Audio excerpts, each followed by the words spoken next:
हमारे नेटवर्क पर बड़ा ये भी बड़े कौतुकी हैं।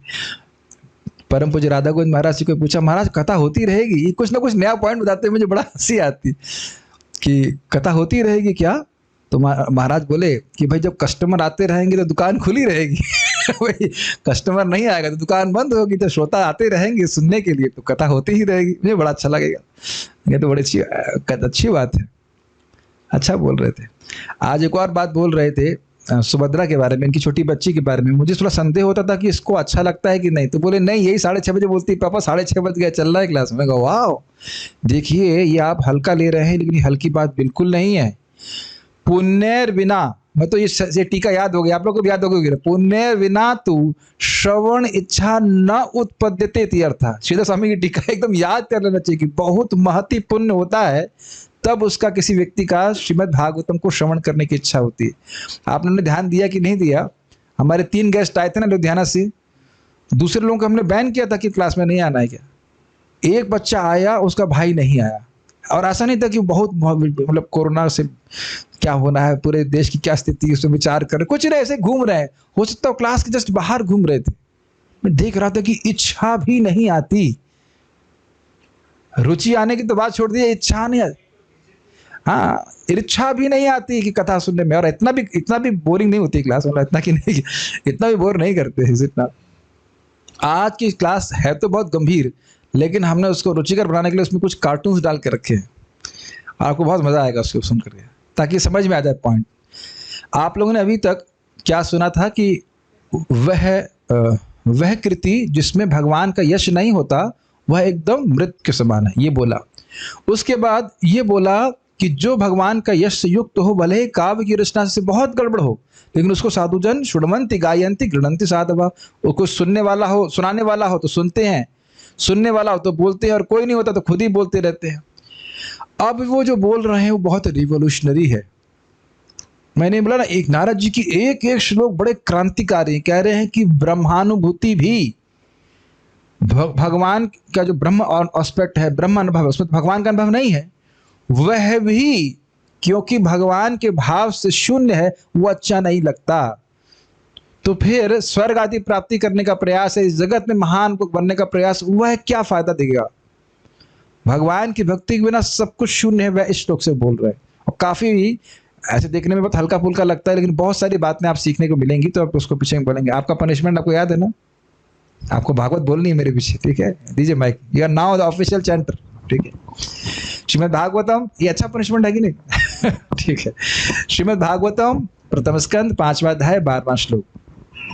नैष्कर्म्यमप्यच्युत भाव वर्जितम, नैष्कर्म्यमप्यच्युत भाव वर्जितम, न शोभते ज्ञानमलं निरंजनम, न शोभते ज्ञानमलं निरंजनम। कुतः पुनः शश्वत भद्रमीश्वरे, कुतः पुनः शाश्वत भद्रमीश्वरे, न चार्पितं कर्म यदप्यकारणम, न चार्पितं कर्म यदप्यकारणम। नैष्कर्म्यमप्यच्युत भाव वर्जितम, नैष्कर्म्यमप्यच्युत भाव वर्जितम, न शोभते ज्ञानमलं निरंजनम, न शोभते ज्ञानमलं निरंजनम। कुतः पुनः शश्वत भद्रमीश्वरे, कुतः पुनः स्वतभद्रमीश्वरे, न चार्पितं कर्म यदप्यकारणम, न चार्पितं कर्म यदप्यकारणम। नैष्कर्म्यमप्यच्युत भाव वर्जितम, नैष्कर्म्यमप्यच्युत भाव न वर्जितम, शोभते ज्ञानमलं निरंजनम, न शोभते ज्ञानमलं निरंजनम। कुतः पुनः शश्वत भद्रमीश्वरे, कुतः पुनः शाश्वत भद्रमीश्वरे, न चार्पितं कर्म यदप्यकारणम, न चार्पितं कर्म यदप्यकारणम। नैष्कर्म्य अच्युत भाव वर्जितम, नैष्कर्म्यमप्यच्युत भाव वर्जितम, न शोभते ज्ञानमलं निरंजनम, न शोभते ज्ञानमलं निरंजनम। कुतः पुनः शाश्वत भद्रमीश्वरे, कुतः पुनः शश्वत भद्रमीश्वरे, न चार्पितं कर्म यदप्यकारणम, कारणम् अचार्पितम कर्म यदाप्यकारणम। अब देख रहे हैं हल्का हल्का फ्लेवर में आया ना गाने का। प्रभु जी के गाने के स्टेप थोड़ा अलग है, अच्छा लग रहा था ना। प्रभु जी का अलग है, मेरा वाला कुछ अलग है। आप भी कुछ साउथ इंडियन स्टाइल से बोलिए। नैष्कर्म्यमाप्य, देखिए अब एक और ट्यून से गाइए। चलिए आप साउथ इंडियन के लिए साउथ इंडियन ट्यून। नैष्कर्म्यमप्य अच्युत भाव वर्जितम। नैष्कर्म्यमाप्य अच्युत भाव वर्जितम। न शोभते ज्ञानमलं निरञ्जनम्। न शोभते ज्ञानमलं निरञ्जनम्। कुतः पुनः शश्वदभद्रमीश्वरे। कुतः पुनः शश्वदभद्रमीश्वरे। नाचार्पितं कर्म यदप्यकारणम्। न चार्पितम कर्म यदप्यकारणम। Unity in diversity. और कोई ट्यून आती है आपको? एक और सुनाते हैं आपको, अब इसको पकड़ने का प्रयास कीजिए। नैष्कर्म्यमाप्यच्युत भाव वर्जितम। नैष्कर्म्यमाप्यच्युत भाव वर्जितम्। न शोभते ज्ञानमलं निरञ्जनम्। न शोभते ज्ञानमलं निरञ्जनम्। कुतः पुनः शश्वदभद्रमीश्वरे। कुतः पुनः शश्वदभद्रमीश्वरे। न चार्पितं कर्म यदप्यकारणम्। न चार्पितं कर्म यदप्यकारणम्। परम पूज्य सच्चिदानंद महाराज सुना था ना, बहुत अच्छा है ना, अलग ही इसका फ्लेवर है, बहुत अच्छा है। एक बार और उसको गाया जाए फिर से, एक भक्तों की रुचि है तो एक बार फिर से गाते हैं। इसको थोड़ा स्लो जाइएगा। नैष्कर्म्यमाप्यच्युत भाव वर्जितम। नैष्कर्म्यमाप्यच्युत भाव वर्जितम। न शोभते ज्ञानमलं निरञ्जनम्। न शोभते ज्ञानम् अलम निरञ्जनम्। कुतः पुनः शश्वदभद्रमीश्वरे। कुतः पुनः शश्वदभद्रमीश्वरे। न चार्पितं कर्म यदप्यकारणम्। न चार्पितं कर्म यदप्यकारणम्। केवल गाने में ही कितना आनंद है, उसको अर्थ समझेंगे तो कितना अच्छा होगा। चलिए एक अर्थ समझते हैं। नैष्कर्म्यम अपि अच्युत भाव वर्जितम। नैष्कर्म यदि, नैष्कर्म भी यदि अच्युत के भाव से वर्जित है। नैष्कर्म क्या है वो मैं समझाऊंगा, लेकिन अभी पहले इसका सीधा अर्थ समझ लीजिए। जो नैष्कर्म है वह भी अच्युत भाव से वर्जित हो, अगर उसमें भगवान श्री हरि की भक्ति का वर्णन नहीं है। वर्जित समझते हैं? वर्जित नहीं, वर्जित मतलब होता है बिल्कुल रोक देना। आप यहाँ, आपका यहाँ पे क्लास से बाहर जाना वर्जित है। मैं ये नहीं बोलूंगा क्लास में आना वर्जित है, तब तो कहेंगे अच्छा मेरे को बोल रहे थे, मैं नहीं आऊंगा क्लास में। फॉरबिडन, एकदम बंद। तो अगर ऐसा कोई नैष्कर्म है, नैष्कर्म का अर्थ है आत्म साक्षात्कार का विज्ञान, अगर कुछ है जिसमें कुछ रियलाइजेशन है लेकिन उसमें भगवान की कोई बात ही नहीं है। न शोभते, शोभा शब्द समझते हैं, सुंदर बिल्कुल नहीं लगता है। न शोभते अलम, सॉरी, न शोभते ज्ञानम अलम निरंजनम। वह ज्ञान जो निरंजन है, जरा ध्यान दीजिएगा निरंजन का अर्थ क्या होता है। अंजन समझते हैं आप लोग? अंजन मतलब लेपन, ठीक। अब उपाधि समझते हैं? उपाधि मतलब हमारे ऊपर जो एक आवरण है कि हम मान रहे हैं कि हम इस शरीर हैं, स्त्री हैं, पुरुष हैं, जानवर हैं, जो कुछ भी है। तो उपाधि और लेप, अंजन एक प्रकार का लेपन है। आंखों के ऊपर मान लीजिए कुछ लेपन पड़ा हुआ है तो आंखें देख नहीं पाएंगी, तो कह रहे निरंजनम। जिस साधना के द्वारा अब ऐसा ज्ञान की अनुभूति हो गई है कि अब उपाधि नष्ट हो गई है, कि मैं शरीर, उपाधि है ना कि मैं शरीर हूं, ये भावना नष्ट हो गई है, इसलिए कह रहे निरंजनम। ऐसा निरंजन ज्ञान भी न अलम शोभते, अलम मतलब पर्याप्त, और ना अलम शोभते मतलब अच्छा नहीं लगता है। एक एक शब्द समझ में आ रहा है कि नहीं आ रहा है? क्यों? क्योंकि अच्युत भाव से वर्जित है। मुक्ति की चर्चा हो रही है, लेकिन अगर भगवान की उसमें जरा सा भी कुछ भक्ति नहीं है, भगवान के प्रति आदर भाव नहीं है, तो वो बिल्कुल अच्छा नहीं लगता है। समझ में आ रहा है? कुतः पुनः, फिर क्या कहना। कुतः मतलब फिर, पुनः मतलब फिर, और कुतः फिर क्या कहना। शश्वत अभद्रम, जो निरंतर साधन काल और प्राप्ति काल में, साध्य काल में लगातार निरंतर अभद्र ही होता है। क्या अभद्र होता है? कर्म और अकारण।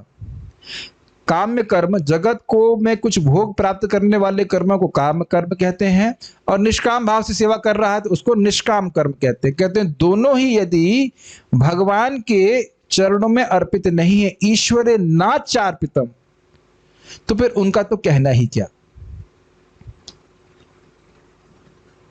मुझे लग रहा है भक्तों को शौक लग गया, क्या कठिन श्लोक बोल रहे हैं, कुछ ग्रहण कर रहे हैं। जो ब्रह्मानुभूति अगर अच्युत भाव से वर्जित है, भगवान की भक्ति से वर्जित है, जिसको बहुत गाया गया शास्त्र में, बहुत अच्छा है बहुत अच्छा है, इसी की व्याख्या वेदांत सूत्र में की है ना ब्रह्मानुभूति की, तो यही कहने का अर्थ है। तो कह रहे हैं कि यह भी अगर अच्युत भाव से वर्जित है, भगवान की भक्ति से शून्य है, अगर क्या वो है ही, तो वह भी पसंद नहीं पड़ता है। इसको आप प्रबोधानंद सरस्वती की काव्य से सुन सकते हैं। क्या होते हैं, कैवल्यम नरकायते, जो कैवल्य है वो तो नरक के समान है। क्यों नरक के समान है? अरे भगवान की सेवा का कोई स्कोप ही नहीं वहां पे, क्या है, कुछ समझ रहे हैं? भगवान के दिव्य शरीर से प्रकट होने वाली रोशनी में जाके कोई मर्ज हो गया तो क्या सेवा करेगा? प्रसाद ही खाने को नहीं मिलेगा, बाकी भक्ति तो छोड़ दीजिए। ये तो बड़ी दिक्कत है ना। कोई दिक्कत नहीं लगती आप लोगों को प्रसाद ही खाने को नहीं मिले तो? कुछ समझ में आ रहा है, ऊपर से जब जा रहा है। तो जो आप मुक्ति की बात कर रहे हो, ब्रह्मानुभूति की बात कर रहे हो, वह भी अगर भक्ति से शून्य है और भक्ति भगवान की नहीं है तो वह अच्छी नहीं लगती। तो जो स्वर्ग प्राप्ति के बारे में आपने वर्णन किया, ग्रहण कर रहे हैं? क्यों बोल रहे हैं? आपने अभी तक जितने शास्त्रों में बोला कि स्वर्ग प्राप्ति के लिए ये करो, सिद्धि के लिए ये करो, वो तो वैसे ही बड़े दुख देने वाले हैं। उसकी चर्चा मैं करूंगा कि दुख क्यों देने वाले हैं, लेकिन वैसे ही दुख देने वाले हैं अगर वो भगवान को अर्पित ना हो तो। ठीक है, तो ये सब आपने जो लिखा ब्रह्मानुभूति के बारे में या स्वर्ग प्राप्ति इत्यादि के बारे में, वो अच्छा नहीं है। भगवान की यश का वर्णन कीजिए, उसी से सब कुछ, उसके अंदर सारे श्रेय सम्मिलित हैं। भगवान का यश का वर्णन नहीं किए हैं, इसलिए आप दुखी हैं। कुछ कुछ ग्रहण कर रहे होंगे। देखिए, सब बातें आपने कभी भी इतने ध्यानपूर्वक नहीं श्रवण की होंगी, मुझे पता है, इसीलिए भारी लग रहा होगा। और आप जानते हैं कि जब फिलोसफिकल श्लोक आते हैं तो मैं कौन सबसे व्यक्ति अधिक प्रसन्न होता है इस क्लास में? मैं बहुत खुश हो जाता हूँ कि हाँ, कुछ बोलने के लिए यहाँ पे है। और कुछ भक्त तो सोचते होंगे कोई कहानी इस पे नहीं आ रही, लेकिन इसलिए हमने कुछ जानबूझ करके फोटोज रखी हैं ताकि आपको मन को थोड़ी प्रसन्नता हो। पहले अन्वय देख लीजिए। अच्युत भाव वर्जितम, इसका अर्थ समझ में आ रहा है, जो भगवान अच्युत के भाव अर्थात उनकी भक्ति से वर्जित है, उसमें भक्ति का लेश मात्र भी नहीं है। निरंजनम, उपाधियों से रहित है, इसकी व्याख्या मैंने भी करी थी। नैष्कर्म्यम, आत्म साक्षात्कार, सकाम कर्मों के बंधन से मुक्त, अपि भी ज्ञानम, दिव्य ज्ञान, अलम, पर्याप्त मात्रा में, न शोभते, अच्छा नहीं लगता। समझ में आया? यदि भगवान की भक्ति के भाव से वर्जित हो और सारी उपाधियों से रहित हो, मतलब वह व्यक्ति पूरी तरह से अविद्या से निवृत्त हो गया है, वो बिल्कुल उसके अंदर भाव नहीं है कि मैं शरीर हूं, कोई भी उपाधि से रहित है। नैष्कर्म, और आत्म साक्षात्कार की स्थिति को प्राप्त हो गया, वो समझ गया है कि वह अब आत्मा है। भगवान से संबंध को नहीं समझा है, भगवान से अपने संबंध को समझा होता तो अच्युत भाव वर्जित कैसे हो जाता? केवल ये समझ गया है कि मैं आत्मा हूं, भोग की कोई अभिलाषा नहीं है, ब्रह्मभूत अवस्था को प्राप्त है। अपि, वह भी इस प्रकार का ज्ञान, ज्ञान मतलब अनुभूति, अलम, न शोभते, वह भी सुंदर नहीं लगता। ये लाइन तो समझ में आ गई यहां तक।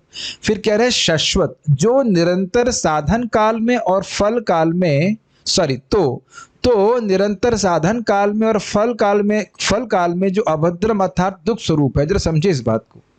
स्वर्ग की प्राप्ति करने में विभिन्न प्रकार के कर्म कांड करने होते हैं कि नहीं होते? और इस जगत में सफलता प्राप्त करने के लिए बहुत संघर्ष करना पड़ता है कि नहीं करना पड़ता है?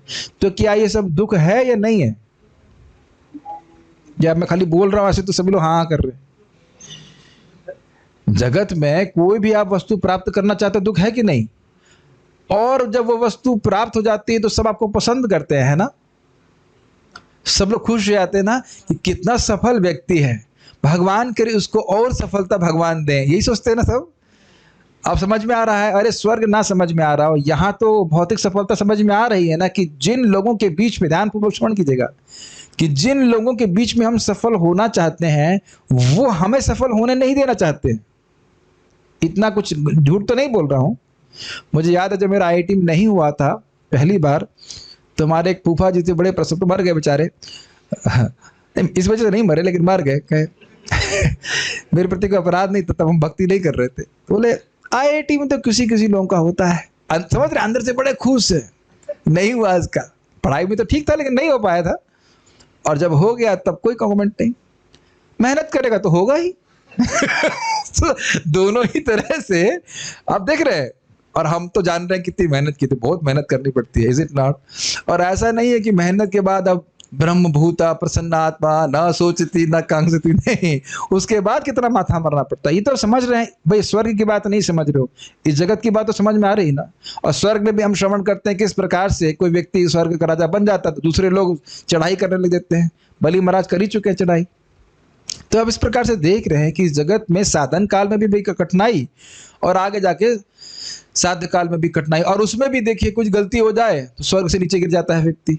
नाहुस महाराज थे ना, सोचिए स्वर्ग पे जा करके क्या बनना पड़ा था उनको, सांप बनना पड़ा, अजगर, हाँ अजगर बनना पड़ा, कितनी दुर्गति है।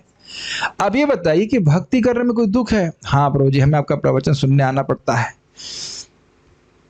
नहीं। अभी तो आप देखेंगे कि जैसे मुझे ये एक श्लोक समझ में आया तो इतना उल्लास होता है कि भाई बताना चाहिए भक्तों को। एक उदाहरण परम पूज्य हलधर महाराज देते हैं, जैसे गाय के थन में दूध आ जाता है तो उसको देने, दूध अपने बच्चों को देने के लिए बड़े उत्साह होता है, मतलब उत्साह होता, क्या बोलेंगे, आतुरता होती है। ऐसे साधुओं के पास जब भगवान का कुछ ज्ञान आता है तो उसे देने में बहुत उल्लास होता है, उससे बहुत खुशी होती है। गाय तो खुशी से दूध देती है ना, ऐसे नहीं सोचती है ये मेरा खून पीने के लिए आ गए, मतलब मेरा बछड़ा, ऐसा तो नहीं सोचती, इज इट नॉट? बड़ा अच्छा मुझे उदाहरण महाराज जी का लगा। तो ये हम अपने अनुभव देखते हैं, आप लोग भी अनुभव करते होंगे कि जब शास्त्र का कुछ भागवतों समझ में आती है, श्लोक अच्छा लगता है तो लगता है कि दूसरों को देना चाहिए। ऐसा तो हम नहीं सोचते हैं, ऐसा करता हूँ 100% पता है, 20% बताता हूँ, बाकी अपने पास रख लेता हूँ। ऐसा कभी नहीं होता, नहीं होता ना। गुरुवः गुह्यम अप्यतः, ये हृदय की बात आप भागवतम की जो समझ में आता है वो हम बताना चाहते हैं, बड़ी प्रसन्नता होती है, ग्रहण कर रहे होंगे, इतना तो समझ रहे होंगे कि मैं बहुत प्रसन्न हूँ बताने में। लेकिन अगर कोई स्वर्ग प्राप्ति के लिए कर रहा है तो स्वर्ग का राजा एक ही होता है, या तो मैं या तो आप, एक मयान में दो तलवार नहीं ले सकते। इसीलिए बोल रहे हैं साधन काल में भी दुखप्रद और प्राप्ति काल में भी सुखप्रद। इसमें छोटा सा एक पास्ट टाइम चैतन्य महाप्रभु का बताना चाहता हूँ। श्रील रूप गोस्वामी जी अन्य भक्तों के संबंध में काफी जूनियर हैं, और उन्होंने एक काव्य रचना करी और महाप्रभु सबके सामने जानबूझकर तारीफ कर रहे हैं, कितनी सुंदर रचना तुमने करी है, और तुम्हारी जो राइटिंग है ये तो एकदम मोती की तरह है। स्वयं महाप्रभु एकदम जूनियर डिवोटी की रचना, और उसमें भी रामानंद राय जी से जो स्वयं एक लेखक है, उनको बोला कि जरा आप बताइए रूप गोस्वामी जी की काव्य रचना में क्या गुण इत्यादि हैं, और वो ऐसा बोल रहे जैसे उनके 5 मुख हो। आप समझ पा रहे हो, सारे सीनियर वैष्णव बड़े प्रसन्न हैं कि एक जूनियर वैष्णव को महाप्रभु की कृपा प्राप्त हुई। ऐसे ही महाप्रभु कुछ एक श्लोक बोलते थे जगन्नाथ जी के सामने, जो एक लगता था कि लड़की लड़के को बोल रही है, कोई समझ नहीं पाता था कि महाप्रभु क्यों उसको बार बार बोल कर के एकदम, वो भी जगन्नाथ जी के सामने बार बार क्यों बोल रहे हैं, वही रातें हैं, तुम वही हो मैं वही हूँ, तो समझ नहीं पाते। तो एक बार रूप गोस्वामी जब वहाँ थे तो उन्होंने उसके ऊपर संस्कृत श्लोक लिखा, वो श्रीमती राधा रानी का भाव था, कृष्ण को जो है कुरुक्षेत्र में देख रही हैं। तो फिर महाप्रभु उसको और रूप गोस्वामी इसको लिख करके जो घास का छप्पर होता है अपनी चोटिया में उसमें खोस दिए थे, और महाप्रभु उसी समय आते हैं और जब ये रूप गोस्वामी जी इसको, वो जा रहे थे स्नान करने, उसको देखते हैं, उसको पढ़ लेते हैं, फिर कहते हैं चपत मारिया, रूप गोस्वामी को हल्का सा चाटा मारते, चाटा तो नहीं कहना चाहिए, चपत ही कह लीजिए, तो मारते हैं, तुमने मेरे हृदय की बात कैसे समझ ली। और यहाँ पे नहीं रुकते, फिर वो स्वरूप दामोदर गोस्वामी से कहते हैं, जो कि अंतरंग पार्षद से, कहते हैं रूप गोस्वामी को मेरे हृदय की बात कैसे मालूम चल गई। तो वहां पे भी देखिए स्वरूप दामोदर गोस्वामी जी बड़े प्रसन्न है, कहते हैं जिस पे आपकी कृपा है वही आपके हृदय की बात को जान पाता है। तो उनका हाँ, मैं उनके दैन्य को देख करके उन पेश उनको शक्ति संचारित किया था। तो मैं खाली ये कहना चाहता हूँ कि भक्त लोग साधन काल में बड़े प्रसन्न रहते हैं, और साध्य काल में जितना आनंद होगा तो आप उसकी कल्पना ही नहीं कर सकते। कोई भक्ति में क्या कहेंगे, कंपटीशन नहीं है। मैं सब बातें इसलिए बोल रहा हूं ताकि समझ में आए कि जो कर्मकांड का मार्ग है उसमें कंपटीशन है, उसमें कठिनाई है, प्राप्ति होने के बाद भी व्यक्ति को प्रतिस्पर्धा का सामना करना पड़ता है। महाराज जी बता रहे थे इस संबंध में कि भक्ति में अच्छी बात होती है। मान लो कोई भक्त सो रहा है सुबह और दूसरा भक्त जा रहा है या नहीं उठ पा रहा है, कह रहा जाओ तुम उठ के जाओ, मैं नहीं जा पा रहा हूं, मेरे शरीर में कष्ट, लेकिन वो दूसरे के जाने से उसे खुद को कोई दिक्कत नहीं है कि नहीं? और हम सभी लोग एक दूसरे को उठा ही देते हैं सुबह। तो समझ में आए व्याख्या करने का उद्देश्य क्या है कि सकाम करने में व्यक्ति नहीं बताता। चलो अभी भी समझ में नहीं आ रहा होगा। आप लोगों ने कंपटीशन की तैयारी करी है कि नहीं? सबने की है। कभी आपसे कोई मित्र आके बोलता है यार ये समझ में नहीं आ रहा है, प्रॉब्लम कैसे सॉल्व करूं? कई बार लोग बताते नहीं ना, नहीं बताते ना कि हम क्या तैयारी कर रहे हैं, कहीं मुझसे आगे निकल जाए। अब तो समझ में आ रहा है। ऐसे सब बैठे वैसे दूध के धुले हैं, हमने नहीं किया क्या? सब करते थे। ये बताएंगे अरे ये आगे निकल जाएगा, वो आगे निकल जाएगा। लेकिन भक्ति मार्ग में ऐसा नहीं है। जितना भी हम दूसरों को मदद करते हैं उससे हमारी भक्ति और बढ़ती है। ठीक है, तो समझ में आ गया शाश्वत काल, शाश्वत क्यों अभद्र है? दुख स्वरूप है।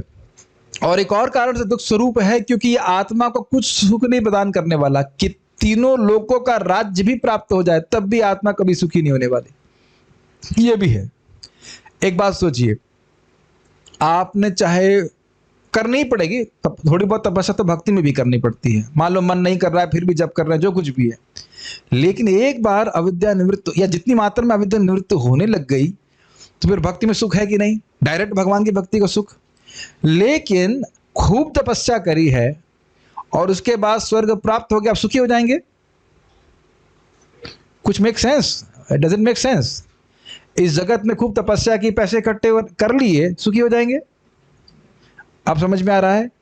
मान लो कोई एक एग्जाम्पल ले भी लिया जाए कि खूब कोई प्रतिद्वंदी नहीं है, फिर भी आप सुखी नहीं हो सकते, क्योंकि भगवत भक्ति के बिना आत्मा कभी सुखी नहीं हो सकती। इसलिए फल काल में भी ये दुख ही देने वाला है। मुझे इसकी व्याख्या इसलिए करनी पड़ रही क्योंकि समझ में आएगा नहीं प्राय कि शाश्वत रूप से अभद्र है क्यों।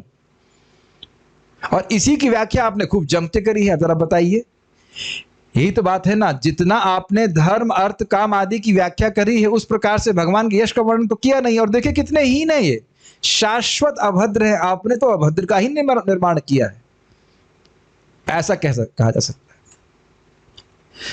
तो कह रहे हैं यच्च अकारणम कर्म अपि, काम या निष्काम कर्म भी। तो देखिए यहां पे दो शब्द हैं, एक है अकारणम और एक है कर्म। दोनों को साथ में मत लीजिएगा। मैं बहुत समय तक ये इससे मतलब कंफ्यूज रहता था कि अकारण कर्म तो मतलब निष्काम कर्म, लेकिन ऐसा नहीं है।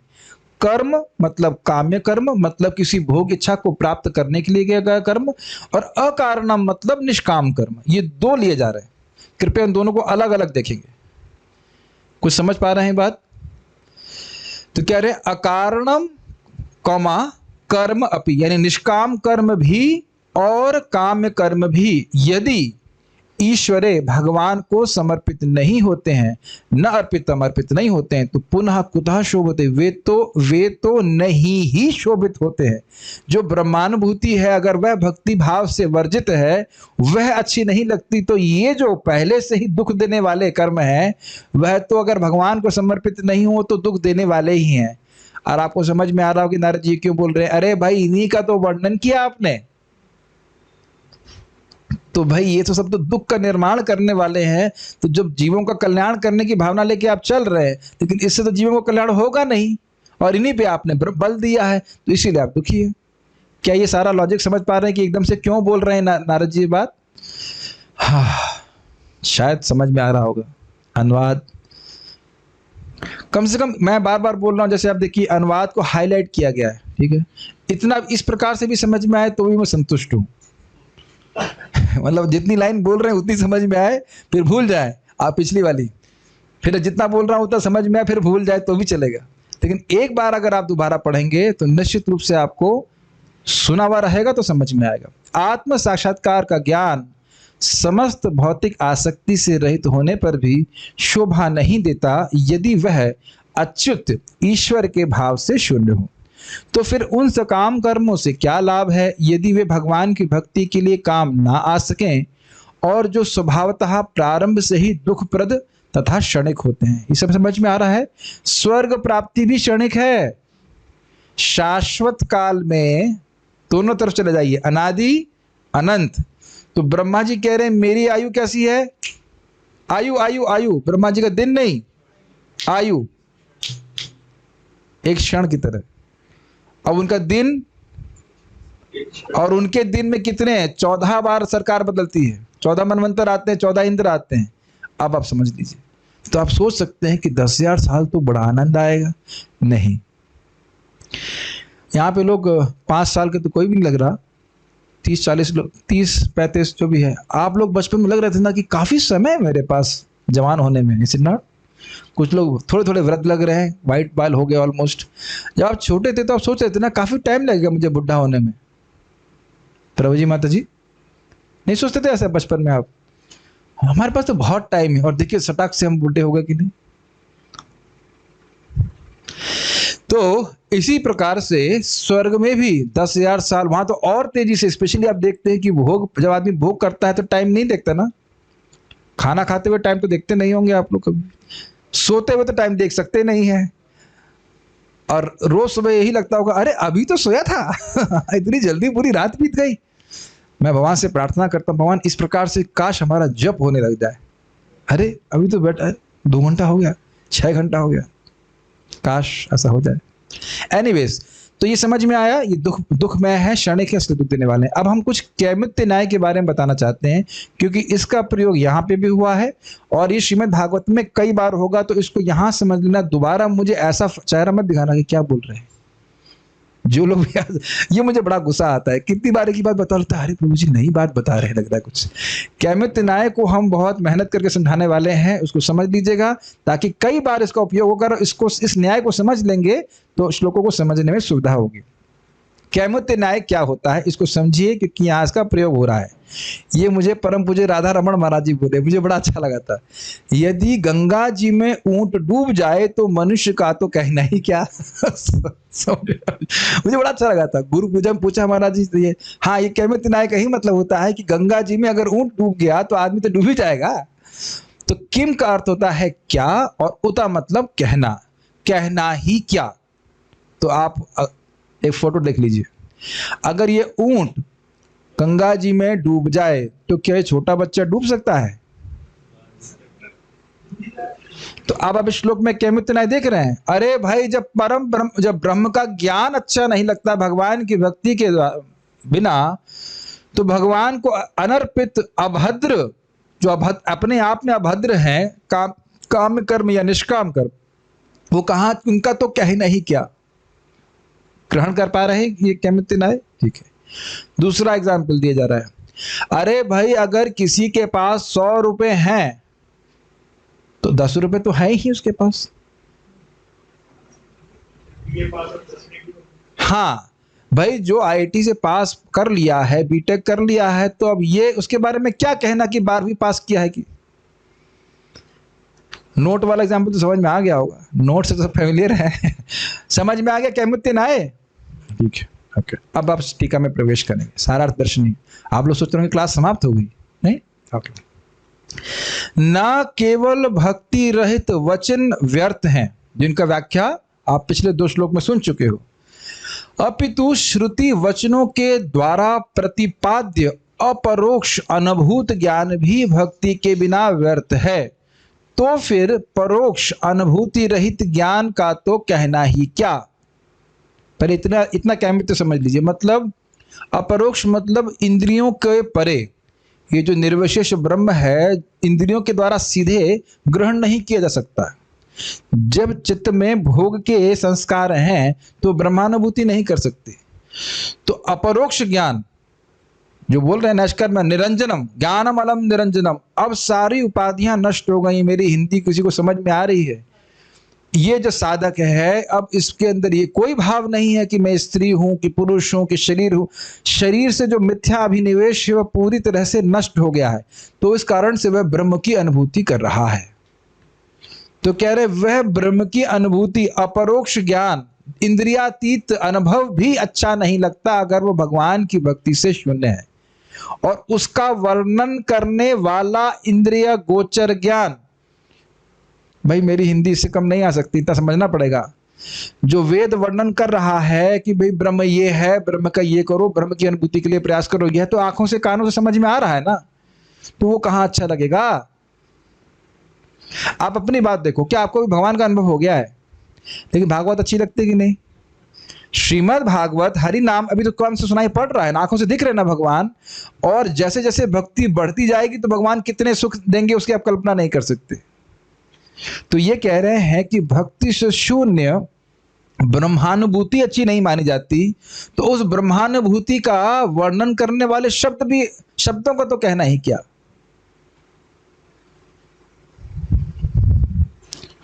हे अल्लाह ताला, हे कृष्ण बलराम, हमारे स्टूडेंट्स को बुद्धि दीजिए।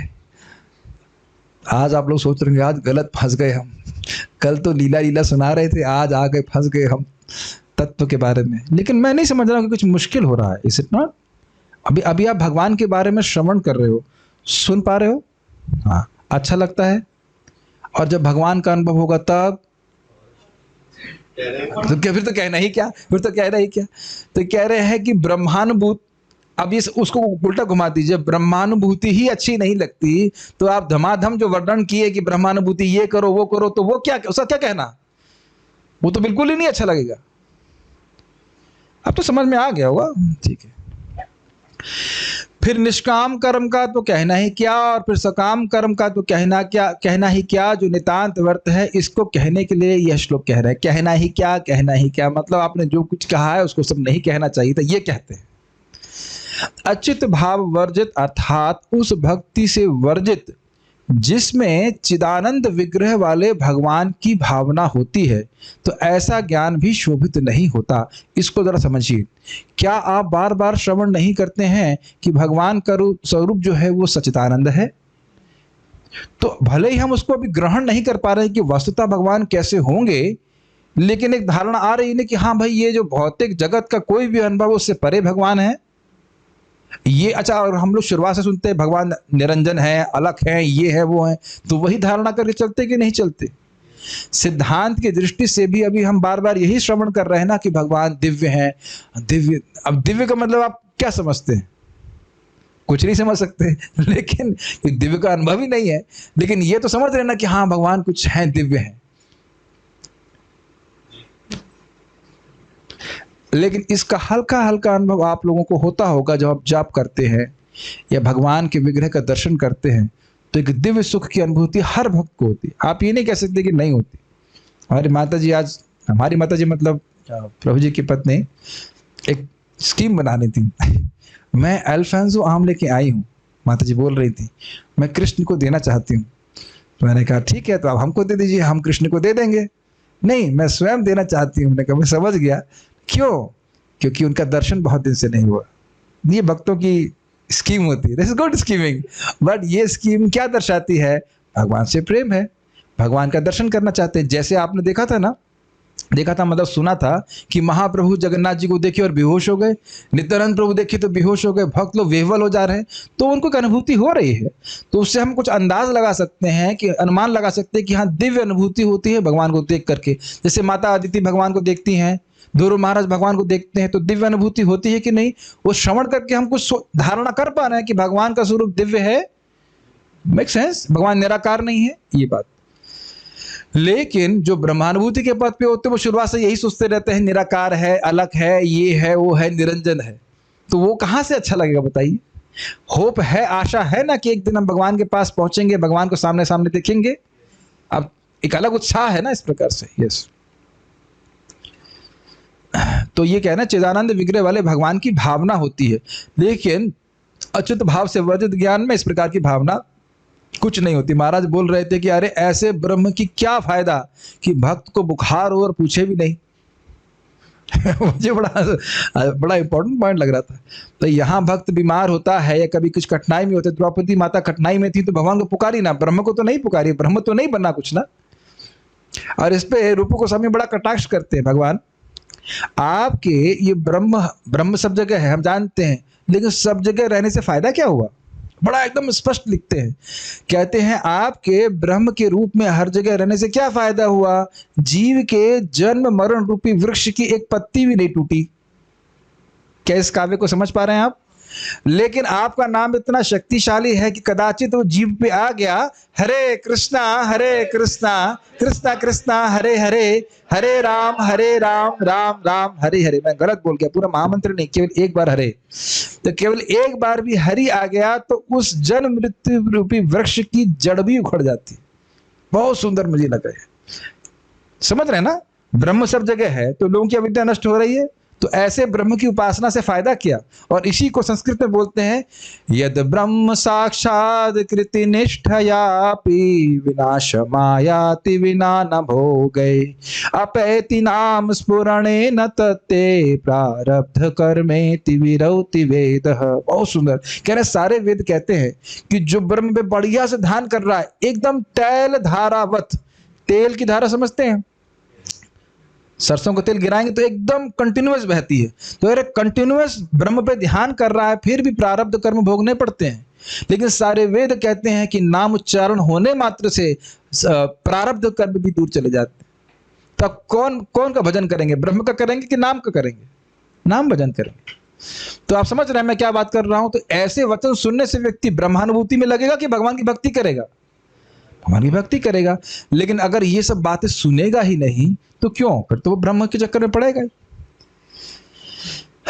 ये आप लोग शायद ऐसे ग्रंथ कभी पढ़े नहीं हैं, लेकिन हमने एक बापू की कहानी पढ़ी, बापू जी ग्रंथ पढ़े थे, वो ऐसी बातें करते हैं, हम 108 लोगों को ब्रह्मनिष्ठ बनाएंगे, ये बनाएंगे वो बनाएंगे, कृष्ण का भक्त बनाएंगे, वैकुंठ की प्राप्ति कराएंगे, कुछ वर्णन नहीं होता है। मुझे भक्त बता रहे थे कि अयोध्या के भक्त हैं, वो बता रहे थे कोई भी ब्राह्मण कभी नहीं बोलता है कि वैकुंठ की प्राप्ति होनी, जबकि उसी अयोध्या से कितने लोग भगवान के पास चले गए, सारे के सारे भगवान के पास चले गए थे, भगवान श्री राम के साथ। स्वर्ग भी की कथा भी नहीं आती कहीं। आपको एक व्यक्ति मिला जो स्वर्ग प्राप्ति के लिए प्रयास कर रहा हो? आपको कोई मिले आज तक? कोई बोल रहा है कि हमारा बेटा स्वर्ग जाने के लिए तैयारी कर रहा है ही वो IIT की तैयारी कर रहा है, नीट की तैयारी कर रहा है, सब करता है। कोई बोला कि हमारा लड़का स्वर्ग जाने की तैयारी कर रहा है? सब खत्म हो गया है। ठीक है, तो समझ गए ना बात।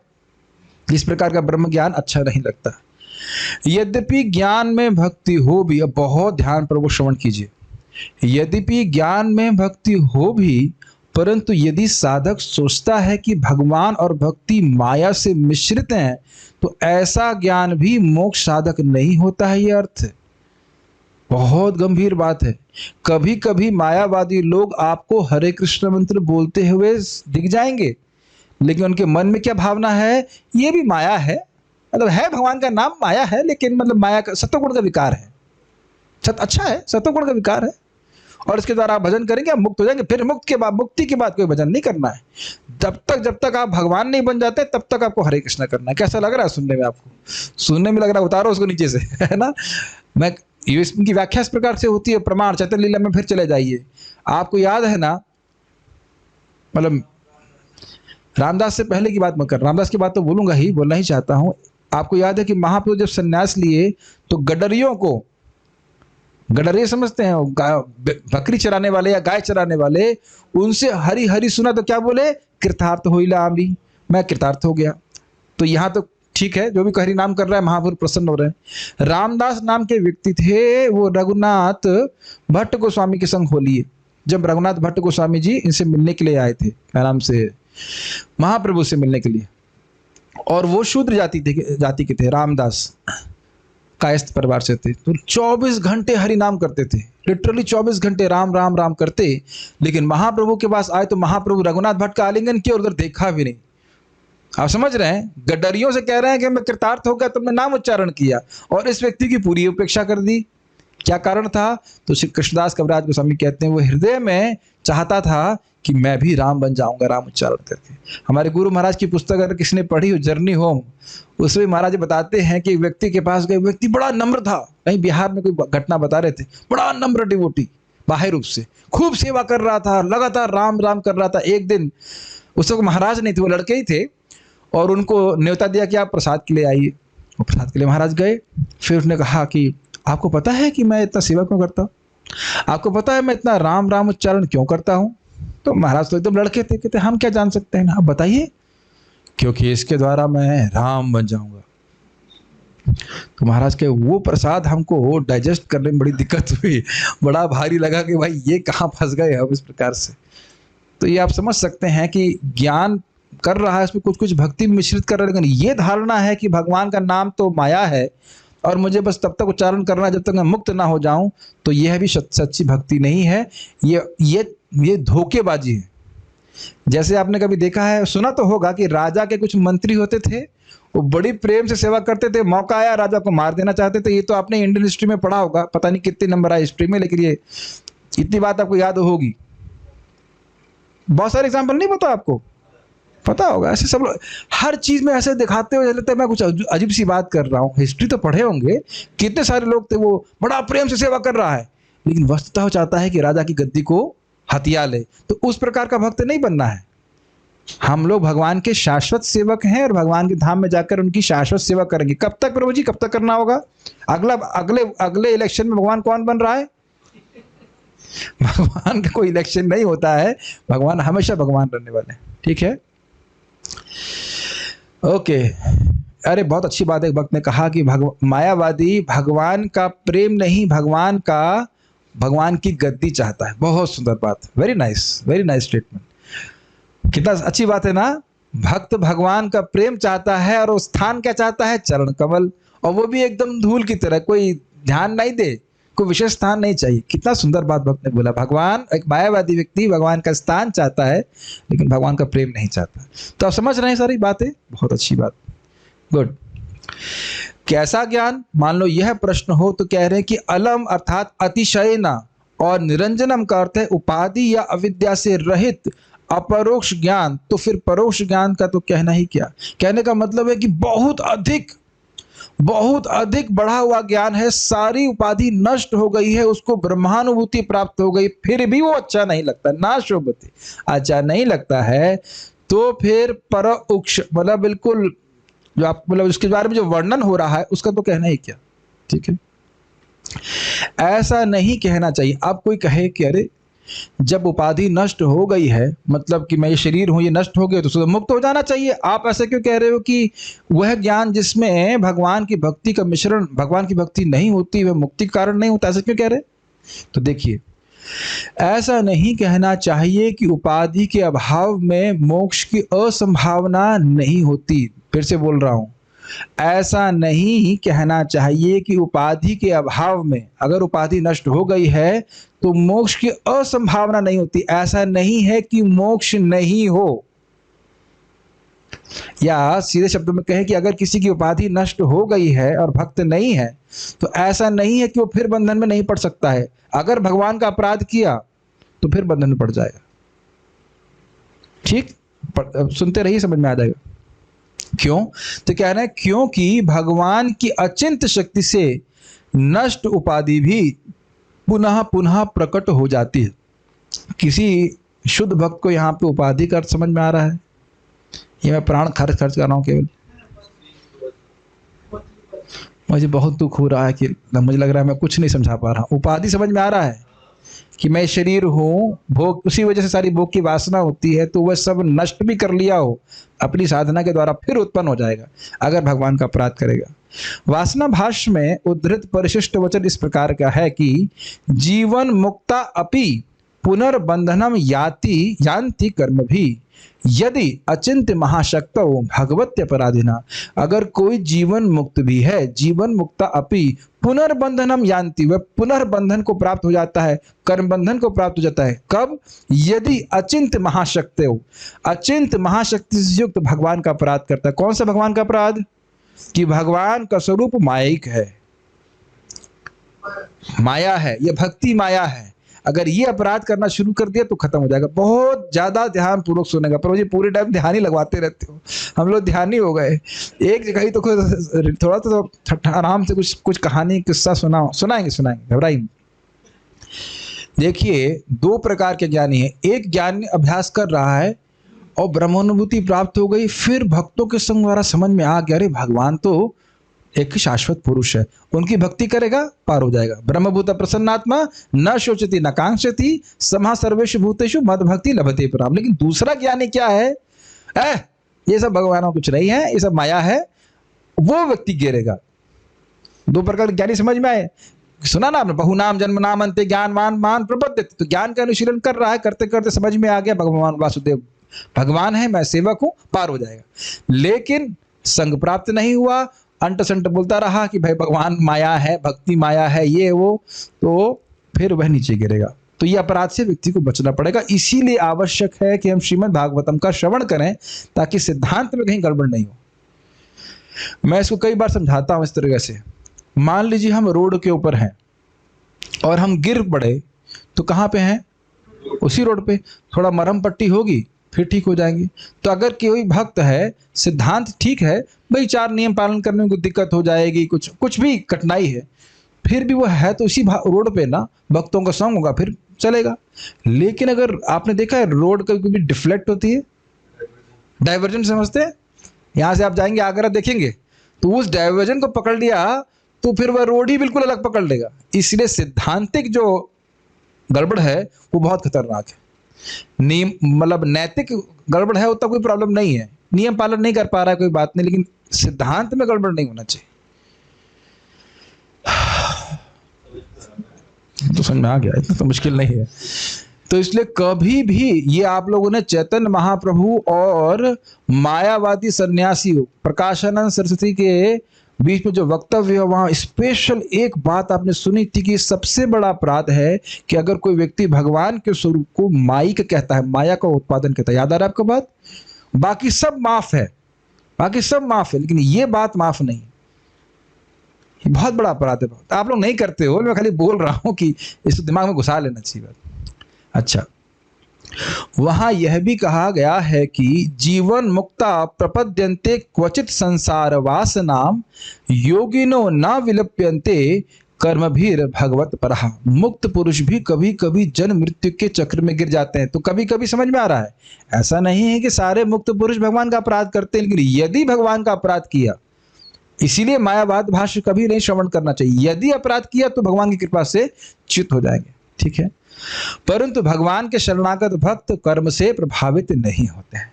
और ये तो आपने कितनी बार देखा है। वैसे तो अभी नारद जी की उक्ति में सुनने वाले प्लीज इसमें से एक भी क्लास मत मिस कीजिएगा। बहुत सुंदर सुंदर बातें नारद जी बोलने वाले हैं कि भक्त कभी गिर भी गया तो भी वह अन्यों की तरह नहीं गिरता है। अंग संस्कृति श्लोक पारायण में आप देख चुके हैं, भगवान उसकी रक्षा करते फिर उसको लेके आते। छोटा सा एक पॉइंट, ये थोड़ी कहानी है आप लोग को जगाने के लिए, असली कहानी। प्रभुपाद जी के शिष्य थे और वो पुजारी थे बड़ा मजेदार शिष्य कहानी। और वो है भक्ति से पहले सर्फिंग किया करते थे। सर्फिंग समझते हैं आप लोग? लकड़ी की पतली सी बेंच टाइप की होती है और तैरते हैं। जो भी लोगों का कुछ उसमें रुचि होती है, हम कह नहीं सकते कुछ। तो काफी समय भक्ति की, अच्छे से भक्ति किए, फिर एकदम से पुराने स्मृति वापस आ गई उनको कि भाई कितने सुंदर दिन थे वो। तो गए, मंदिर छोड़ गए सर्फिंग करने के लिए। जिस दिन सर्फिंग करने गए उसी दिन देखा कि शार्क चक्कर मार रही चारों तरफ। अब सारी आरतियां उनकी याद आ गई, नरसिंह आरती, तुलसी आरती, मंगल आरती, सारा गाना शुरू कर दिया। लेकिन भाग्य से उस दिन और प्रार्थना कर रहे थे, भगवान इस बार वापस बुला लो, दोबारा कभी छोड़ के नहीं जाऊंगा। कोई सैद्धांतिक पतन नहीं हुआ था, नैतिक पतन हो गया, थोड़ा माया में चले गए। तो भगवान ने भेजी होंगी शार्क, और क्या है। तो उस दिन शार्क ने सोच लिया कि आज हम एकादशी करते हैं आज अच्छा दिन है, तो नहीं खाई उनको। आप लोग हंस रहे हो, कभी सोचो उस स्थिति में कि आप एक छोटी सी बेंच पे हैं और शार्क घूम रही है, बाप रे। सोचे इसकी टांग मैं चबाऊंगी, दूसरी सोच रही हाथ तो मेरा है, सर मेरे हाथ में है। Is it not dangerous? बहुत डर लगेगा। तो वापस आए और प्रेसिडेंट ने कहा कहाँ गया था? तो बोला कहीं भी गया था, अब कहीं नहीं जा रहा हूँ सेवा कर रहा हूँ। तो भगवान थोड़ा थप्पड़ मार करके वापस ले आते हैं, लेकिन सिद्धांतिक गड़बड़ हुई तो फिर दिक्कत हो जाएगी, फिर भगवान उपेक्षा कर देते हैं, ठीक है। तो इस प्रकार से बोल रहे हैं कि भगवान के प्रति अपराध अगर कर देता है तो इस प्रकार से वासना वापस जागृत हो जाती है। तो कहने का बात ये हो रही है कि अगर ज्ञान है लेकिन भगवान की भक्ति से शून्य है तो अच्छा क्यों नहीं लगता, इसकी व्याख्या यहाँ पे हो रही है। ज्ञानग्नि ही सर्व कर्माणि भस्मसात कुरुते अर्जुन। हे अर्जुन, ज्ञान की अग्नि से सभी कर्म भस्म हो जाते हैं। तो ज्ञान का कार्य नष्कर्म है, परंतु वह भी शोभित नहीं होता है। तो ज्ञान की अग्नि से सारे कर्म बंधन नष्ट हो जाते हैं, भोग की वासना समाप्त हो जाती है। लेकिन भगवान का अपराध ना करे तो इसीलिए बोले अच्युत भाव वर्जित है तो पक्की बात है कहीं ना कहीं अपराध करेगा। अरे जो व्यक्ति पूरी जगत का स्वामी है, सब कुछ देने वाला है, उसी को गोल कर दिया तो क्या अपराध नहीं है, ये बताइए। यही तो अपराध है, इज इट नॉट? क्योंकि रथ यात्रा के संबंध में कहा गया है कि नानु व्रजति यो मोहाद व्रजंतम जगदीश्वरम ज्ञानात् नहीं दग्ध कर्मापि स भवेद ब्रह्म राक्षस। ये बड़ा सुंदर श्लोक है, अच्छा लग रहा सुनने में। न अनुव्रजति यो मोहात, जो मोहवश पीछे पीछे नहीं चलता, अनुव्रजन नहीं करता, व्रजंतम जगदीश्वरम, जगदीश्वर जगन्नाथ जी का रथ चल रहा है और वह पीछे पीछे नहीं चलता। आप बताओ कि क्यों नहीं चलेगा? मैं तो वही हूं। कुछ समझ में आया? जो सोच रहा है कि मैं ही जगन्नाथ हूं, मैं ही भगवान हूं, तो पीछे क्यों चलूंगा? मैं ही तो बैठा हूं रथ पे। ऐसी मूर्खता करते हैं। अब देखेंगे, हम तो कई बार देखे ऐसे बड़ी बड़ी दाढ़ी वाले बाबा जी आते हैं। बाबा जी से मेरा मतलब है कुछ साधु आएंगे और पक्के मायावादी होंगे, मंदिर में आएंगे एकदम ऐसे गर्दन भी टेढ़ी नहीं होती। वो सोचते हैं हम ही तो हैं यहाँ पे, हम ही तो विराजमान है यहाँ, कौन प्रणाम करने की जरूरत है? दंड ग्रहण मात्रेण नरो नारायणम भवेत, दंड ग्रहण करने मात्र से नर नारायण हो जाता है। ऐसे आपको याद है सार्वभौम भट्टाचार्य जी महाप्रभु को प्रणाम किए, नमो नारायण, और क्या बोले महाप्रभु? कृष्णेर मतिरस्तु, तुम्हारी मति कृष्ण में हो। तो समझ गए, तो वैष्णव सन्यासी। मेरी बात समझ रहे हैं? जब मैं सोच रहा हूं कि भाई मैं तो उन्हीं के बराबर हूं, तो मैं क्यों उनके पीछे चलूंगा? पीछे तो तब चलूंगा जब सेवक मानूंगा। Does it make sense? Okay. तो कह रहे हैं कि ज्ञानाग्नि तग्ध कर्मापि, भले ही उसकी ज्ञान की अग्नि से सारे कर्म बंधन, सारे कर्म वासना नष्ट होगी, तो भी स भवेत ब्रह्म राक्षस। मैंने तो नहीं बोला, आप पहले बोल दी। श्लोक सामने रखा गया है, तो आप समझ गए। भगवान से विद्रोह की भावना अगर है, ये सोचना कि मैं भगवान के बराबर हूं, तो ऐसा ज्ञान होते हुए भी मुक्ति के कारण नहीं बनने वाला हो। भले ही वो उपाधियों से रहित हो, भले वो समझ गया हो कि मैं शरीर नहीं हूं, मैं आत्मा, इत्यादि इत्यादि। मेरे ख्याल से हमने काफी समझा दिया। ओके। जो व्यक्ति मोह के कारण जगत के ईश्वर के रथ के पीछे नहीं चलता, जगत के ईश्वर कौन है? जगन्नाथ जी हैं, और भी कोई है इसके अलावा? वह ब्रह्म राक्षस बन जाता है, यद्यपि उसने ज्ञान की अग्नि से अपने सारे कर्म ध्वस्त भी क्यों कर लिए। विष्णु भक्ति चंद्रोदय पुराण में यह कहा गया है। अब देखिए, बार बार ये कहा गया है श्लोक। अब उसके बाद कह रहे हैं ये बार बार ये बात क्यों आ रही है और प्रभुपाद जी अपने तात्पर्य में क्यों बोल रहे हैं? क्योंकि सबसे बड़ा दूषण है जीव का कि स्वयं को भगवान मानना, या ये मानना कि मैं किसी साधन से भगवान बन जाऊंगा।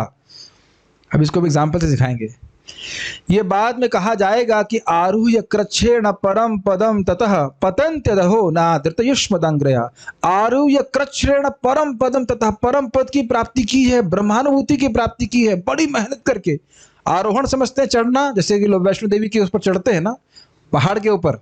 तो आरूह्य कृच्छेण, बहुत मेहनत किया, खूब तपस्या किया, परम पद की प्राप्ति की, ब्रह्मानुभूति प्राप्त कर ली, सारी उपाधियां नष्ट कर ली। पतंत्यधा, प्रपात बोलते हैं, गिरते हैं। एक शब्द नहीं है, एक वचन में नहीं है, पतंती बहुवचन में, एक नहीं बहुत से मूर्ख ऐसे होते हैं, बड़ी मेहनत करते हैं, नीचे गिरते हैं। क्यों करते हैं? गिरते हैं नादृत युष्मत अंग्र, युष्म दो, आपके दोनों चरण कमलों के प्रति उनका आदर भावना नहीं होती। फिर से रिपीट करूंगा, आदर भावना नहीं होती मतलब वो कहते हैं, सोचते हैं कि भगवान के चरण कमल, भगवान का स्वरूप कैसा है? माया का विकार है। बस सारा गेम खत्म। तो आप समझ गए, ये दोष हमें निकालने के लिए चार श्लोक यहाँ पे चक्रवर्ती बात रखे हैं। मुक्ति की परम अवस्था को बहुत कठिनाई से प्राप्त करने के बाद भी यदि कोई भगवान की उपासना नहीं करता है, तो ऐसा व्यक्ति गिर जाता है। क्योंकि ऐसे ज्ञान में व्यक्ति भगवान के प्रति सच्ची भक्ति से रहित होता है, क्योंकि इसमें भगवान को भौतिक मानने का अपराध तो दुर्वार ही होता है। तो ये समझ में आया कि इस प्रकार का ब्रह्म ज्ञान क्यों खराब है? क्योंकि वह भगवान को भौतिक मानते हैं। वो कहते हैं यह तो ब्रह्म का प्रकटीकरण है, जब ब्रह्म सतोगुण का विकार से विकारित हो जाता है। ठीक है, ऐसा भगवान होते हैं क्या? कभी भी नहीं। भगवान जब भी आते हैं वो गुणों से को कभी स्पर्श नहीं करते। ठीक है, अरे हाँ, खत्म नहीं है, अभी तो गेम चालू है। अब ये गेम तो सब बच्चों ने खेला होगा, गेम देख रहे हैं आप लोग। अब आप समझ गए होंगे मैं क्या बोलने वाला हूं। आपको ये लंबा वाला हरा सांप दिखाई पड़ रहा है? जानबूझ के रखा है कि सुभद्रा भी आएगी। हमने कहा सुभद्रा आपने गेम खेला है सांप सीढ़ी वाला? यस।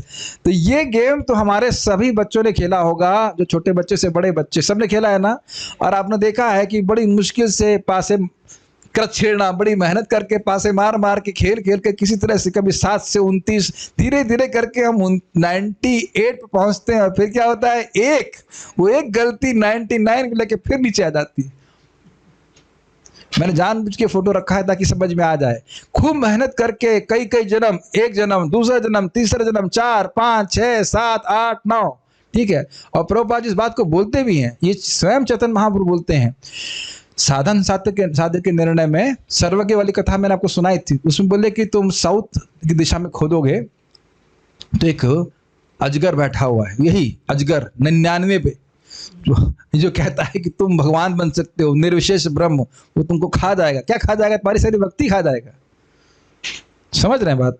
तो जब भी कोई बोले कि मायावादी ये है, तुम भगवान बन सकते हो इत्यादि इत्यादि, तो आप सांप सीढ़ी का गेम को याद कर लीजिएगा कि बड़ी मेहनत करके ऊपर पहुंचे हैं, है कि नहीं। कई जन्मों के बाद भगवान की भक्ति मिली है, और हो सकता हो कि हमारा 99th जन्म हो, मतलब लास्ट जन्म हो।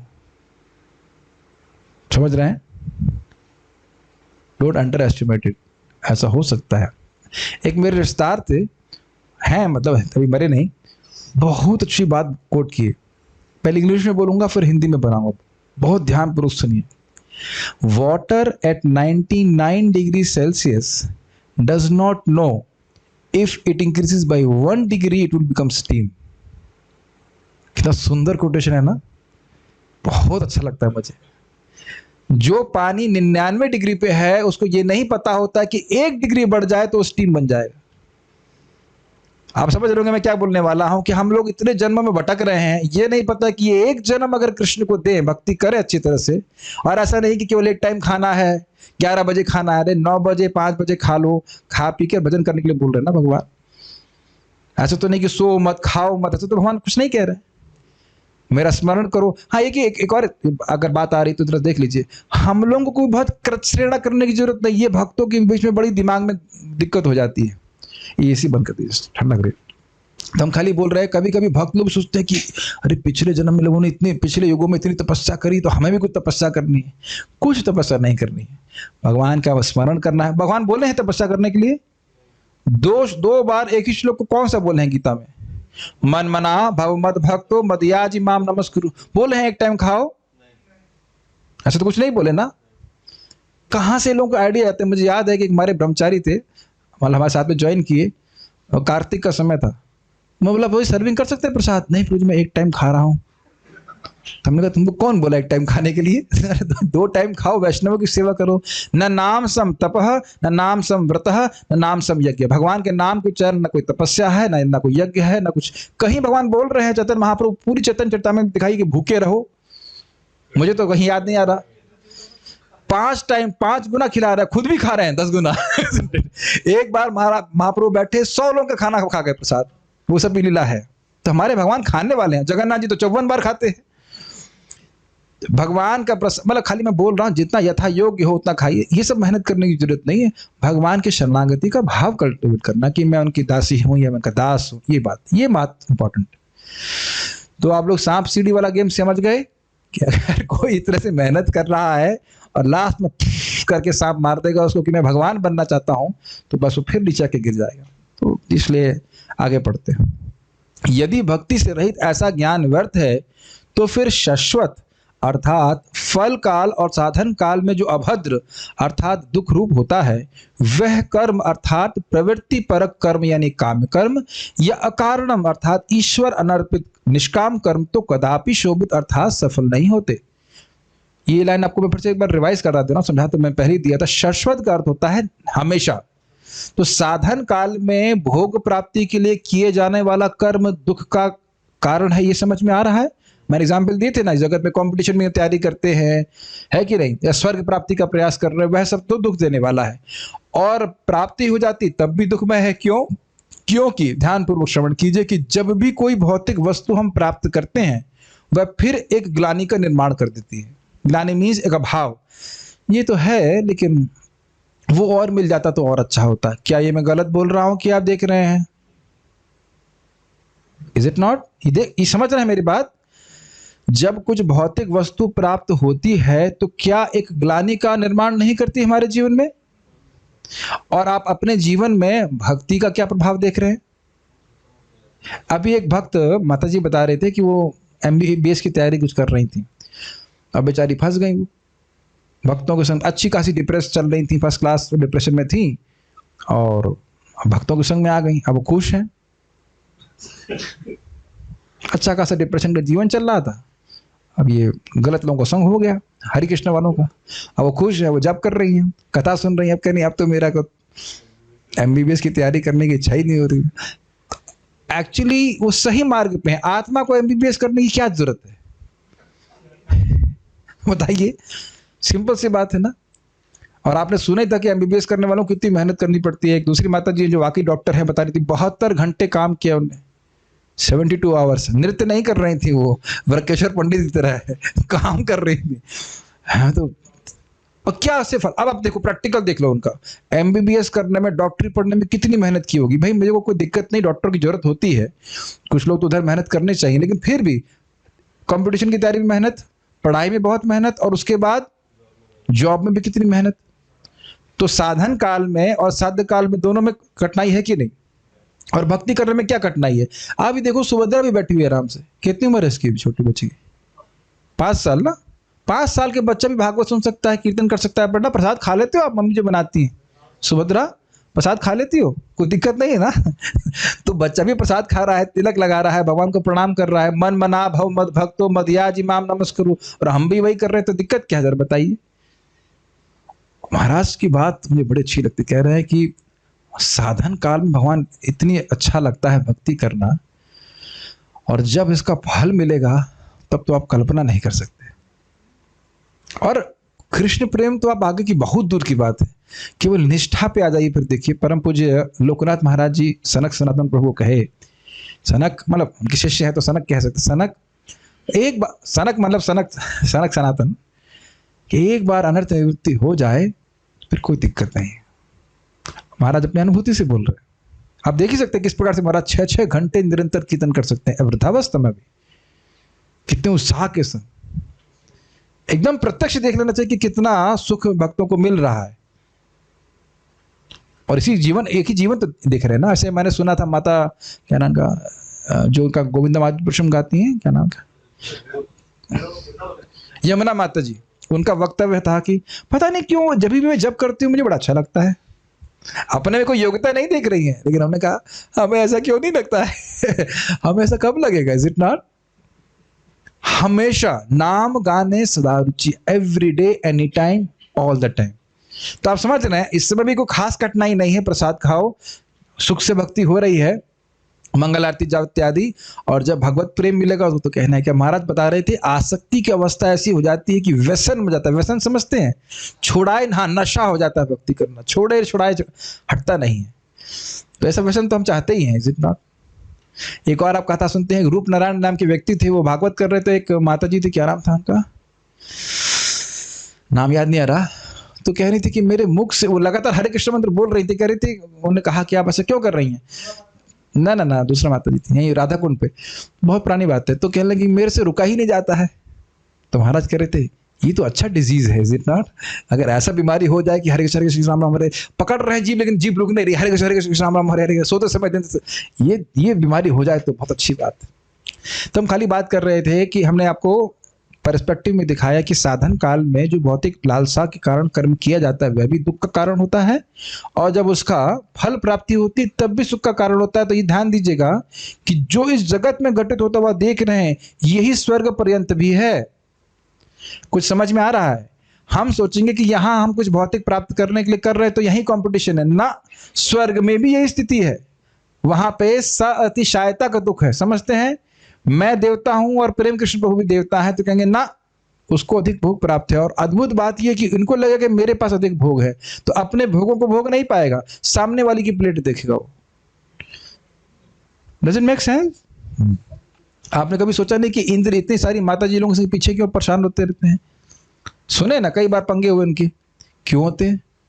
क्या उनके अप्सराएं वहां पे नहीं है? आप प्रत्यक्ष देख लो, प्रत्यक्ष मतलब सुना है ना कितनी बार उन्होंने पृथ्वी पे आकर गलत कार्य किए, क्यों किए?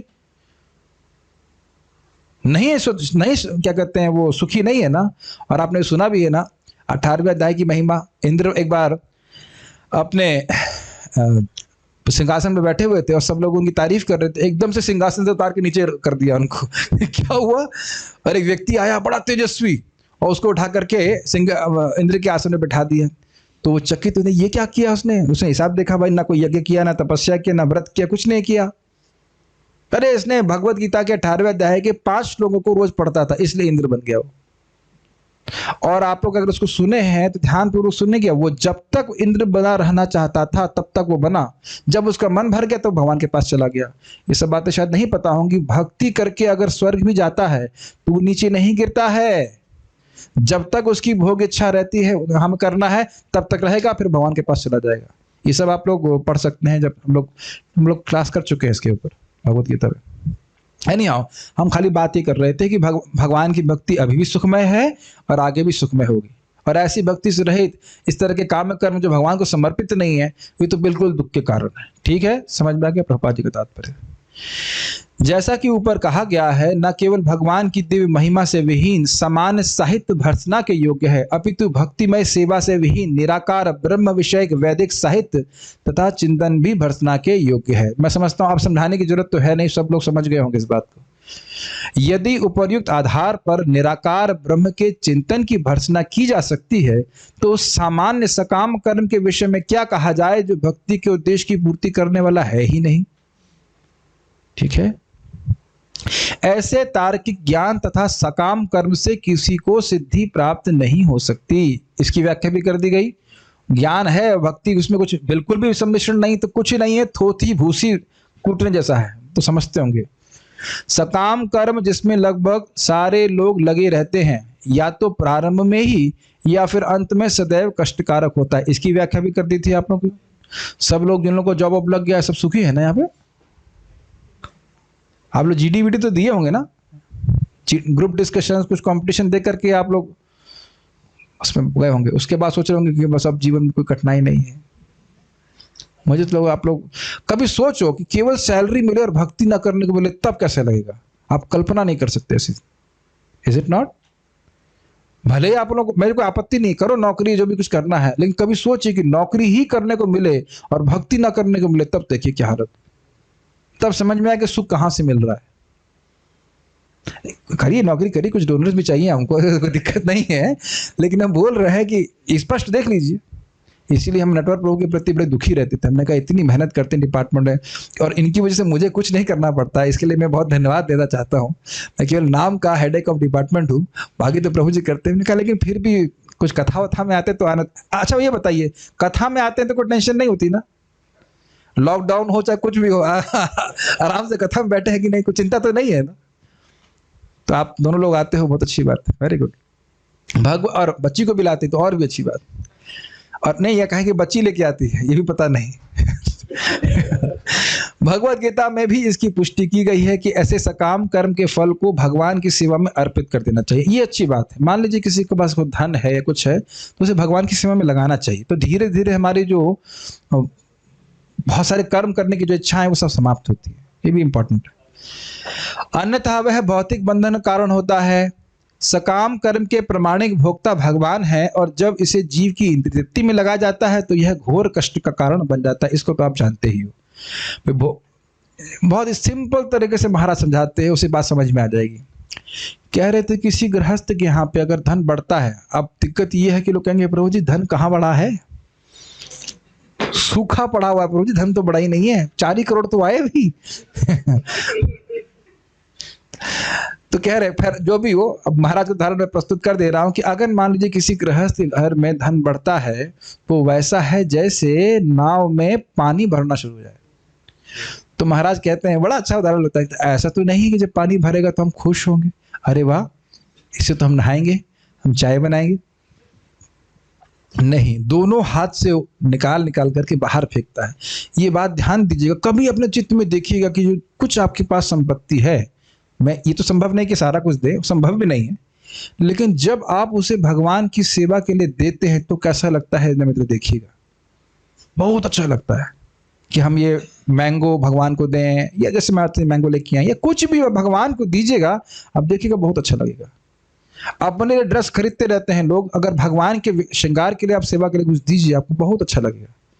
मेरे पास जब मैं नौकरी करता था तो हमारे गौर नेताई थे, वो आते समय चोरी कर ली किसी ने, लेकिन मैंने हमेशा देखा कि वो ड्रेस उतनी सुंदर लगती नहीं थी, जब गौर नेताई जी को अर्पित कर देते थे तब लगता है कितने सुंदर लग रहे हैं। ये प्रभुपाद जी बोलते हैं कि अगर आप विग्रह की सेवा करेंगे तो खुद सुंदर दिखने की भावना समाप्त हो जाएगी।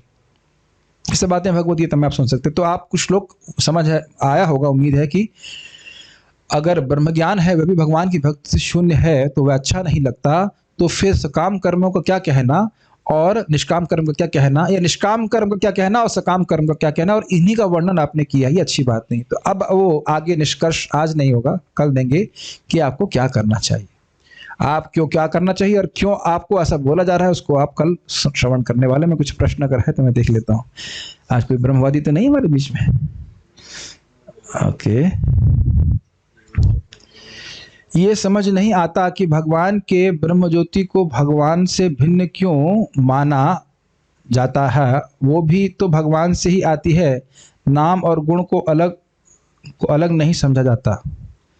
अच्छा, ब्रह्म ज्योति भगवान का कौन सा गुण है? आई गए एक ब्रह्मवादी। ब्रह्म ज्योति भगवान का कौन सा गुण है? भगवान इतना ही गुण कह सकते हैं कि भगवान के शरीर से निकलने वाली दिव्य आभा, और ईशोपनिषद भक्त पढ़ के आए नहीं है, जहां बोल रहे हैं भक्त भगवान अपने सामने से आने वाले प्रकाश को हटा दीजिए ताकि मैं आपके सुंदर स्वरूप को देख सकूं। तो ब्रह्म ज्योति में नाम कहां से आया, जरा बताइए, गुण कहां से आए? ब्रह्म ज्योति में तो नाम और गुण से शून्यता ही रहेगी ना, केवल दिव्य ज्योति का अनुभव कर सकते हैं और भगवान की सेवा नहीं कर सकते। तो इसलिए वह अच्छा नहीं माना जा रहा। भगवान से अलग नहीं कहा जा रहा है, लेकिन वह अनुभूति अच्छी नहीं है। अरे ये छोड़िए, उस दिन मैंने ड्रामा करने के लिए एक जपा टॉक में अपनी वीडियो को ब्लर कर दिया था। तो टीचर को ब्लर अच्छा नहीं लगता है, टीचर है वह, उसका रूप भी अगर ब्लर हो जाए तो अच्छा नहीं लगता, और भगवान का रूप ब्लर कर देंगे अच्छा लगेगा? ब्लर समझ रहे, ठीक ठीक ना दिखाई पड़े। तो कोई भी रूप देखना चाहते हैं, ऐसा बातें बोल, मान लो कोई व्यक्ति सुंदर स्त्री के प्रति आसक्त है तो कहेगा कि अपने पीछे एक लाइट लगा दो, मैं लाइट देखना चाहता हूं। अब बताइए भाई, हम तो सब तो दूरी देना चाहते हैं, लेकिन बताइए कहेगा लाइट हटाओ, हम तुम्हारे सुंदर चांद जैसे मुखरे को देखना चाहते हैं। ऐसे तो बोलते हैं ना, ऐसा तो नहीं बोलते तुम्हारी चांदनी देखना चाहते हैं, तुम्हारा मुख नहीं देखना चाहते। बोलता है कोई ऐसा? कोई गाना है आज तक लिखा गया? तो इसीलिए बोल रहे हैं कैवल्यम नरकायते, नरक है कैवल्य। और आपको याद है ना, सार्वभौम भट्टाचार्य जी मुक्ति शब्द सुनना नहीं चाहते थे, तो इसलिए वहां कृष्ण की सेवा का कोई मौका नहीं। अरे प्रसाद नहीं मिलेगा, बाकी तो छोड़ दो, भूखे मर जाओगे, तो ब्रह्म में जाना, ठीक है कि नहीं? कॉपी किताब छुपा लेते हैं, इसका मतलब क्या हुआ? हाँ, ठीक है, ओके। इन भक्ति everyone is cooperative and supportive. Yes, ये भक्ति मार्ग। हाँ, महाराज से बड़ा मजेदार कह रहे थे एक ज्ञानी मान लो ध्यान कर रहा है तो दूसरे ज्ञानी का वो कोई सपोर्ट नहीं कर सकता है, और दूसरा ज्ञानी क्या सोच रहा है वो उसकी कोई मदद नहीं कर सकता। लेकिन भक्त लोग जब कीर्तन करते हैं तो सब साथ में कीर्तन करते हैं, उत्साह बढ़ता है कि नहीं बढ़ता? समझ रहे ना मेरी बात? अब आप लोग सामने हैं तो मेरा उत्साह है कुछ बोलने का, अकेले तो नहीं बोल सकता हूं मैं उत्साह से। समझ में आ रहा है ना? आप ही लोग हो सामने तभी तो बोल सकता हूं, अपने से तो नहीं बोलूंगा पागल की तरह। समझ में आ रहा है ना आप लोग कैसा लग रहा है? क्लास पागल माना जाएगा, इज इट नॉट? तो भक्तों का, श्रोताओं का उत्साह देख करके कुछ बोल सकते हैं। I think you tried this, I don't know, पता नहीं क्या कहना चाहते हैं। नो प्रभु जी, भक्तों में दूसरे का साधना देखकर भी कंपटीशन आ जाता है, तो क्या ये सही है या गलत? ये बड़ा अच्छा प्रश्न है, इस पे भी महाराज की उक्ति याद आती है। महाराज जी के प्रवचन सुनिए, आप अच्छे प्रचारक बन जाएंगे। महाराज कह रहे थे कि मान लो कोई कहे कि वृंदावन नाम है ना आपका, वृंदावन, क्या ये वृंदावन क्या बहुत ज्यादा है क्या? 16 माला करते मैं नहीं कर सकता क्या? मान लो गुस्से में भी भजन करे तो भी प्रगति होती है कि नहीं? कभी किसी गुस्सा आता है ऐसे? किसी व्यक्ति को मिले हैं आप आज तक जो गुस्सा करे, अरे भाई ये 64 कर रहा है तो हम 65 करेंगे? कहीं किसी, मैं तो अपनी जिंदगी में कभी किसी से नहीं मिला। कर रहा है, हाँ अरे आप बहुत अच्छे, करिए, मैं 2 ही करूंगा, है कि नहीं? मैं पतित हूं। झगड़ा केवल प्रसादम हॉल में होता है, मैं सीनियर नहीं हूं क्या? तपस्या करने के लिए कभी झगड़ा नहीं होता है, ठीक है कि नहीं? अगर कोई कहे कि ये प्रभु जी भागवत बोल सकते हैं क्या, हम नहीं पढ़ सकते क्या भागवत, हम नहीं समझ सकते, तो अच्छी बात है। ऐसा गुस्सा तो हो जाए तो अच्छी बात है, इज इट नॉट? पढ़ो भागवत, क्या दिक्कत? अपितु मैं जानबूझ करके नए भक्तों को अपने जपा-रेस में जोड़ देता हूं, तो वो अपनी आंखों से देखते हैं, अरे अरे ये 3 बजे उठ रहे हैं, अरे 6:30 बजे इनकी माला हो जा रही है, हम तो नीचे लटक गए, हमारी तो 10 बजे हो रही है, इत्यादि इत्यादि। मैं इतना खुश हूँ, हमारे एक भक्त हैं, गांव में रहते हैं, खेती करते हैं। खेती करना समझ रहे हैं हम तो मैं सोचा था एक दिन में कुलाड़ा नहीं फावड़ा चलाऊंगा तो अगले दिन मेरा बैंड बंद, और वो 2:30 बजे उठ जा रहे, 3 बजे उठ जा रहे ताकि उनकी माला सुबह ही हो जाए। कितना उत्साह है! तो भक्त लोग एक दूसरे को उत्साहित होते हैं, द्वेष नहीं होता है भक्तों में, ठीक है? शक्ति का पार्टी फल भक्ति ही होता है। पता नहीं क्या बोल रहे हैं, आपके दिव्य प्रवचन हम समझ नहीं पाए।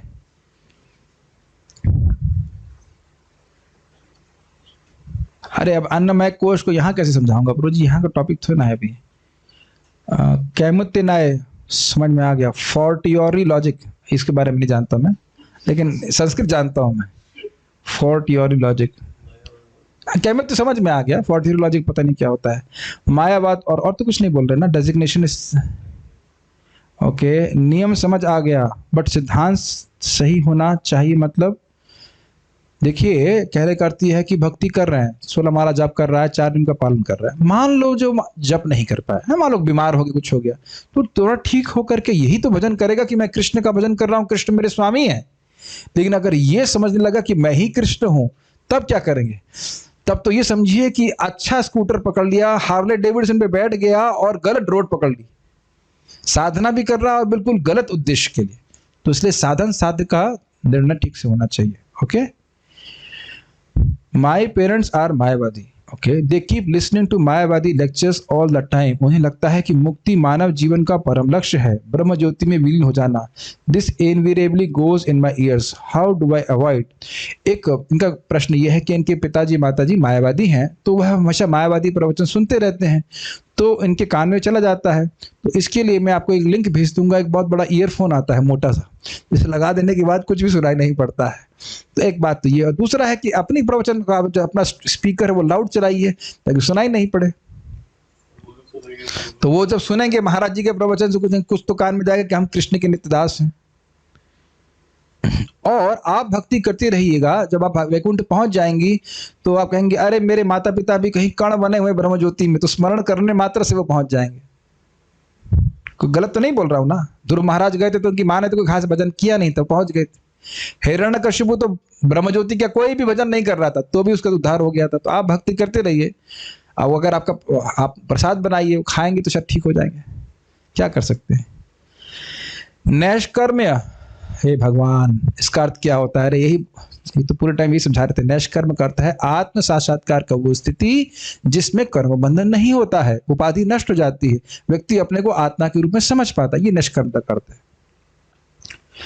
आपने बताया एक बार एक भक्त की जिन्होंने हिसोनेस राधाबोध महाराज जी से हरि नाम और ब्राह्मण दीक्षा साथ मिली और बाद में मायावादी सन्यासी बन गए, हाँ, उनका क्या होगा? आप कृष्ण को वापस लेंगे अपनी सेवा में? मैं अभी पूछता हूँ, अभी कल सुबह मंगल आरती होगी तो कृष्ण बलराम से पूछ लूंगा कि क्या होगा। कैसे प्रश्न करते हो आप, मैं क्या जानूं भाई।